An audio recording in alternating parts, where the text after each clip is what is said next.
नमस्कार। आज हम बात कर रहे हैं धमनी अवरोध पर, मतलब आर्टरी ब्लॉकेज। हाँ, ये आजकल काफी सुनने में आ रहा है। बिल्कुल। और भारत में हार्ट अटैक के जो मामले बढ़ रहे हैं उनमें इसका बड़ा हाथ है।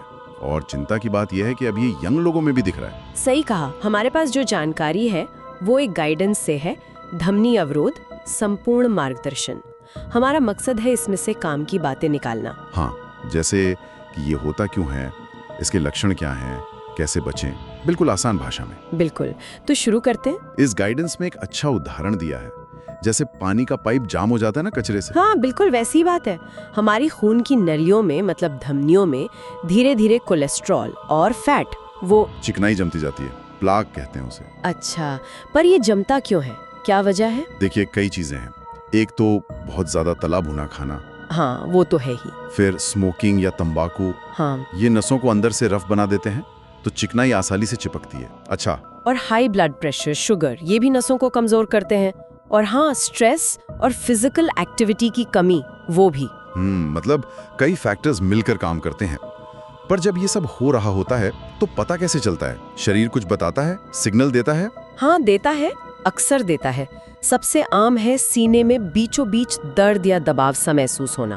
भारीपन जैसा? हाँ, भारीपन, खासकर जब आप चल रहे हो या सीढ़ियाँ चढ़ रहे हो, आराम करने पर चला जाता है। ओके। और दूसरा बड़ा संकेत है सांस फूलना, मतलब जो काम पहले आराम से कर लेते थे उसमें हाफ जाना। और ये दर्द सिर्फ सीने में ही नहीं रहता शायद? नहीं, ये फैल सकता है, जैसे बाएं कंधे में, हाथ में, गर्दन, जबड़े तक, या पीठ में भी। अच्छा, और एक बात और, ये जो बेवजह बहुत थकान लगती है, वो भी इसी से जुड़ा हो सकता है? बिल्कुल हो सकता है। बहुत ज्यादा थकान बिना किसी खास वजह के, लोग अक्सर इसे गैस या एसिडिटी समझ लेते हैं। हाँ, ये बहुत कॉमन है। और यही गलती हो जाती है, ये खतरनाक हो सकता है। सही बात है। तो ये सोचना कि सिर्फ सीने का दर्द ही प्रॉब्लम है, ये ठीक नहीं। बिल्कुल नहीं। अच्छा, एक सवाल और, अगर मान लीजिए एक धमनी में ब्लॉकेज मिला, तो क्या इसका मतलब है कि दूसरी धमनियों में भी खतरा है? हाँ, ये गाइडेंस यही बताता है कि ये एक लोकल प्रॉब्लम नहीं है, ये पूरी बॉडी की सिचुएशन का इंडिकेशन है। अच्छा। क्योंकि जो कारण है, जैसे हाई कोलेस्ट्रॉल, हाई बीपी, वो तो पूरे खून में ही है ना। हाँ, बात तो सही है। तो एक जगह ब्लॉकेज मिलना मतलब पूरे सिस्टम पे ध्यान देने की जरूरत है। जैसे घर के एक पाइप में जंग लगे तो शायद पानी की वजह से बाकियों में भी दिक्कत हो सकती है। बिल्कुल। तो अगर ये लक्षण दिखे तो डॉक्टर पता कैसे लगाते हैं? टेस्ट वगैरह? हाँ, कुछ शुरुआती टेस्ट होते हैं। ईसीजी है, टीएमटी यानी ट्रेडमिल टेस्ट, जिसमें दौड़ाते हैं। हाँ, चलते हुए या दौड़ते हुए हार्ट को मॉनिटर करते हैं। फिर 2D इको है, वो हार्ट का अल्ट्रासाउंड जैसा है। ओके। लेकिन जो सबसे साफ तस्वीर देता है वो है एंजियोग्राफी। एंजियोग्राफी? हाँ, इसमें एक पतली ट्यूब और डाई की मदद से एक्सरे वीडियो जैसा बनाते हैं दिल की नलियों का। उससे एकदम साफ पता चलता है ब्लॉकेज कहाँ है, कितना सीरियस है। अच्छा, तो ये हो गया पता लगाने का तरीका। अब जब पता चल गया तो क्या करें? क्या ये ठीक हो सकता है?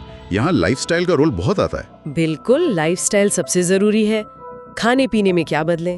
गाइडेंस कहता है तली हुई चीजें कम करें, जैसे समोसा, पकौड़ा। मैदे की चीजें मतलब सफेद ब्रेड, बिस्किट। हाँ, ये सब कम। ज्यादा घी, मक्खन, रेड मीट, ज्यादा चीनी, इनसे बचना है। तो खाएं क्या? हरी सब्जियां, सलाद, साबुत फल, रोटी भी साबुत अनाज की, गेहूं, ज्वार, बाजरा, दालें, मतलब हेल्दी खाना। और कसरत का क्या? सबसे सेफ और इफेक्टिव है तेज चलना। रोज 30-40 मिनट, हफ्ते में 5 दिन काफी है। लेकिन इसमें एक सावधानी भी है शायद। हाँ, अगर हार्ट की प्रॉब्लम पता चल चुकी है तो भारी वजन उठाना या अचानक बहुत हैवी एक्सरसाइज करना, वो बिना डॉक्टर की सलाह के नहीं करना चाहिए, रिस्की हो सकता है। सही बात है। मकसद मसल्स बनाना नहीं, दिल को सेफ रखना है। बिल्कुल।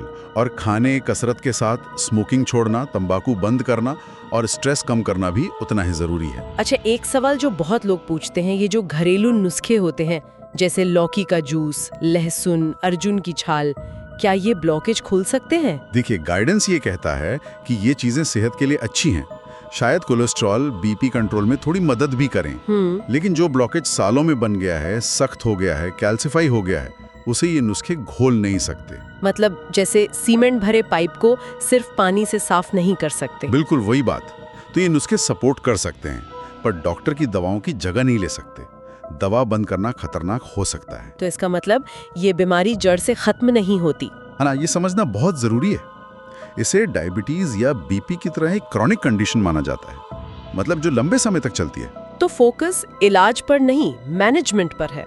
एग्जैक्टली, इसे कंट्रोल में रखना, बिगड़ने से रोकना, सही लाइफस्टाइल और दवाएं, इनसे इसे मैनेज किया जा सकता है और लंबी हेल्दी लाइफ जी जा सकती है। तो क्या दवाएं जिंदगी भर लेनी पड़ती हैं? ज्यादातर लोगों के लिए हाँ। ये दवाएं एक तरह से दिल का सेफ्टी नेट है। Safety net? हाँ, मतलब कोलेस्ट्रॉल कंट्रोल, बीपी कंट्रोल, खून पतला रखना ताकि क्लॉट ना बने, ये सब चलता रहता है। इन्हें अपने आप बंद करना बिल्कुल ठीक नहीं, डॉक्टर से पूछकर ही कुछ करें। समझ गई। तो कुल मिलाकर धमनी अवरोध मतलब आर्टरी ब्लॉकेज सीरियस है, पर इसे संभाला जा सकता है। हाँ, लाइफस्टाइल और दवाओं के कॉम्बिनेशन से।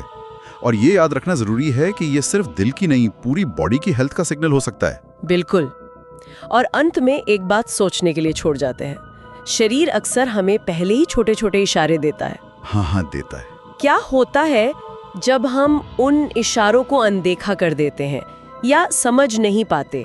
शायद उन शुरुआती सिग्नल्स को पकड़ना ही सबसे अच्छा बचाव है।